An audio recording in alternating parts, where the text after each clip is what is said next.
এবার ডক্টর মোহাম্মদ ইউনূস গোপালগঞ্জের নাম পরিবর্তন করে নতুন নাম দিলেন আবু সাইদগঞ্জ।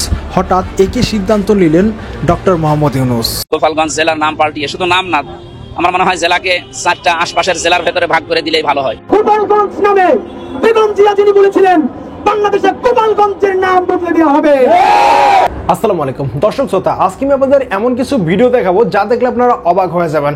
আজকে আমি আপনাদের সবগুলো বিষয় প্রমাণ সহকারে দেখাবো, তাই আজকে ভিডিওটি অত্যন্ত গুরুত্বপূর্ণ, তাই ভিডিওটি না টেনে সম্পূর্ণ দেখবেন, তাহলে বিস্তারিত জানতে পারবেন ইনশাআল্লাহ। দর্শক কথার বরাবর সরাসরি ভিডিওতে চলে যাবো, তার আগে আপনার কাছে ছোট্ট একটি রিকোয়েস্ট, এখনো যারা আমাদের চ্যানেলটি সাবস্ক্রাইব করেননি চ্যানেলটি সাবস্ক্রাইব করে আমাদের সঙ্গে থাকুন। তো চলুন দর্শক আমরা এক এক করে সেই ভিডিওগুলো দেখে আসি। গোপালগঞ্জ জেলার নাম পাল্টিয়ে শুধু নাম না, আমার মনে হয় জেলাকে 4টা আশপাশের জেলার ভেতরে ভাগ করে দিলেই ভালো হয়। যাদের মাধ্যমে আমরা স্বাধীন হয়েছি, জুলাই যোদ্ধাদের উপরে হামলা, এটা দেশের 18 কোটি মানুষের উপরে হামলা।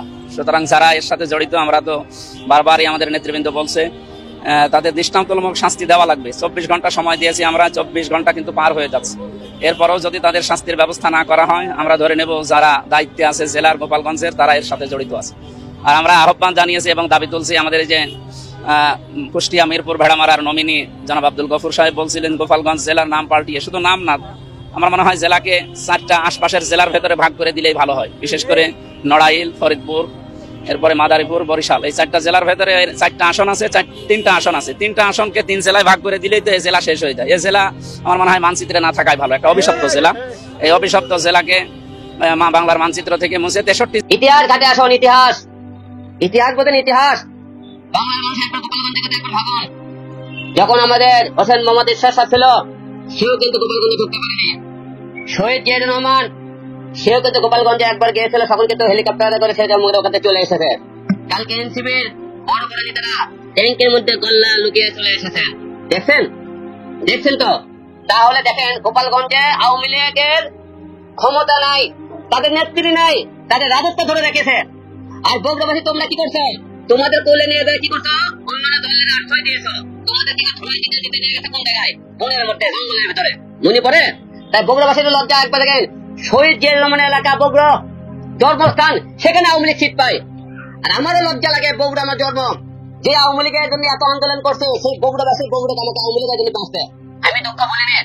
আজকে বগুড়াবাসীরা দেখেন গোপালগঞ্জের কথা, আওয়ামী লীগের শাসন এখনো তারা ধরে রাখতে। আর বগুড়াতে আপনারা ধিক্কার জানাই, আওয়ামী লীগ সিট পায় এখানে। আওয়ামী লীগের লোক আপনি মারে, আওয়ামী লীগের লোকেরা আপনি মনে করেন ওই এলাকা আপনি কি করে পুজো দেয়। তাহলে আপনি বোঝেন, ইতিহাস ঘাটে আসবেন, তাদের মনে করেন লক্ষ্য ঠিক রেখেছে। জনগণের তোকে বুঝতে পারছেন? জনগণ অনেকে অনেক রকম কথা বলে ভাই, অনেক টাইমে বড় বড় কথা বলা যায়, অনেক কিছু করা সম্ভব হয় না। তাই আপনারা বগুড়াবাসীর উদ্দেশ্যে 2টি কথা বললাম, যে আপনারা একবার ইতিহাস ঘাটে আসবেন আর গোপালগঞ্জের কথা একবার সবাই ভাববেন, ভালো রাখবেন। বাংলাদেশে একটা আবারও মনে করেন লোকজন একটা উত্তেজনা বিরাজ করতেছে গোপালগঞ্জের ঘটনা নিয়ে। গোপালগঞ্জে আমাদের এনসিবির উপর যে হামলা করেছিল এইটা নিয়ে, কিন্তু আমারও একটা জিনিস জানেন, আমার খুব দুঃখ এবং কষ্ট লাগতেছে বগুড়াবাসীর জন্য। বগুড়াবাসী আপনারা সবাই গোপালগঞ্জের থেকে লজ্জা হওয়া উচিত। আজকে হয়তো হিরো আলমের ভিডিও থেকে অনেকে হিরো আলম দালালি করতেছে, দালালি মনে করে দালাল। একবার চিন্তা করুন, আজকে গোপালগঞ্জে এনসিবি ঢুকতে পারেনি।